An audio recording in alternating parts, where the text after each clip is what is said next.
Assalamualaikum warahmatullahi wabarakatuh. Saya Randa Darmawan dengan NIM 21.153 dari Prodi Kesehatan Masyarakat. Di sini saya akan memenuhi pembuatan video dakwah dengan materi Jangan Mendekati Zina untuk mata kuliah Ilmu Dakwah. Assalamualaikum warahmatullahi wabarakatuh. Alhamdulillahirabbil alamin. Wa bihi nasta'inu ala umri dunya wa din wa salatu wassalamun ala asrofil anbiya wal mursalin wa ala alihi wa sahbihi ajma'in amma ba'du. Asyhadu an la ilaha illallah wa asyhadu anna Muhammadar Rasulullah. Asyhadu an la ilaha illallah wahdahu la syarika lahu wa asyhadu anna Muhammadan abduhu wa rasuluh.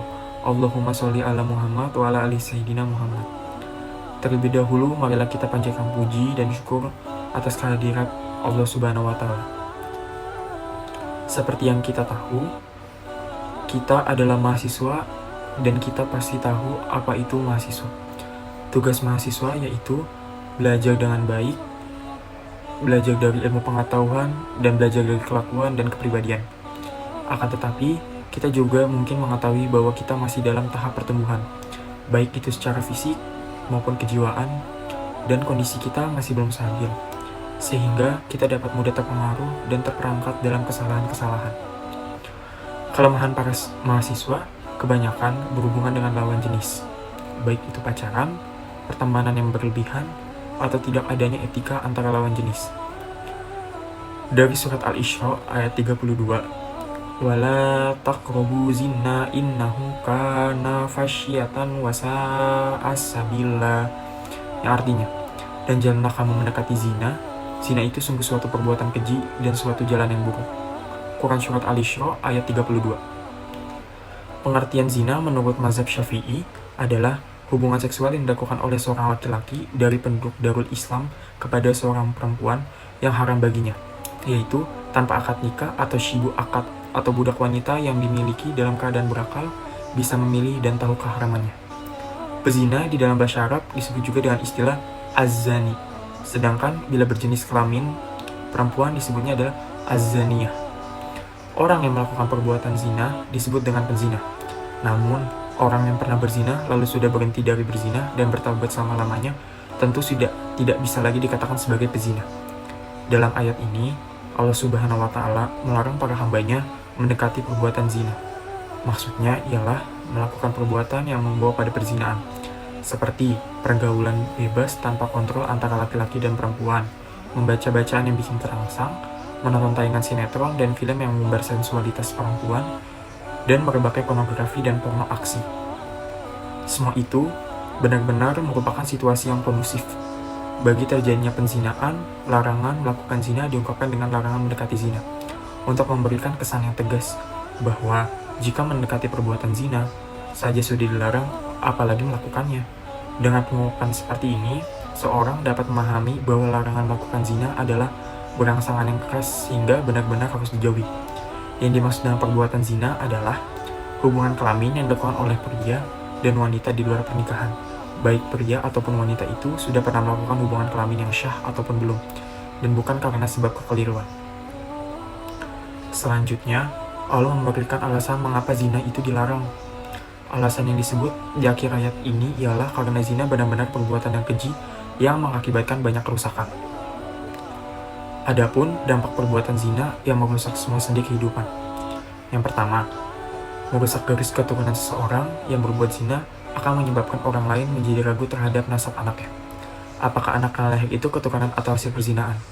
Dugaan suami bahwa istrinya berzina dengan laki-laki lain mengakibatkan timbul berbagai kesulitan, seperti perceraian dan kesulitan dalam pendidikan dan kedudukan hukum si anak. Keadaan seperti itu menyebabkan terganggunya pertumbuhan jiwa anak dan menghancurkan tatanan kemasyarakatan. Yang kedua, menimbulkan kegoncangan dan kegelisahan dalam masyarakat. Betapa banyaknya pembunuhan yang terjadi dalam masyarakat yang disebabkan karena anggota masyarakat itu melakukan zina. Yang ketiga, merusak ketenangan hidup berumah tangga. Nama baik seorang perempuan atau laki-laki yang telah berbuat zina akan ternoda di tengah-tengah masyarakat. Ketenangan hidup berumah tangga tidak akan pernah dijelma, dan hubungan kasih sayang antara suami istri menjadi rusak. Yang keempat, menghancurkan rumah tangga istri atau suami, bukanlah semata-mata sebagai pemuas hawa nafsu akan tetapi sebagai teman hidup dalam berumah tangga dan membina kesejahteraan rumah tangga. Jika istri atau suami ternoda karena zina, kehancuran rumah tangga itu sukar untuk dilakukan lagi. Yang kelima, menyebarkan penyakit kelamin. Seperti yang kita tahu, merebaknya perzinaan di masyarakat itu menyebabkan berkembangan berbagai penyakit kelamin, seperti sifilis atau yang bisa disebut raja singa. Di samping itu juga meningkatkan penyebaran penyakit AIDS atau penyakit yang menghancurkan sistem kekebalan tubuh. Penderitaan sehingga dia akan mati secara perlahan-lahan. Maka dari itu, kita sebagai mahasiswa dapat melakukan pencegahan terhadap zina seperti 1. Menjaga pandangan. Menurut Ibu Kasih menjelaskan bahwa Allah Subhanahu wa Ta'ala melarang semua hambanya melakukan atau mendekati dan melakukan segala hal yang menjadi penyebab dan faktor pendorong terjadinya zina. Oleh karena itu, umat muslim harus menjaga pandangan dari hal-hal yang dapat memicu perzinaan.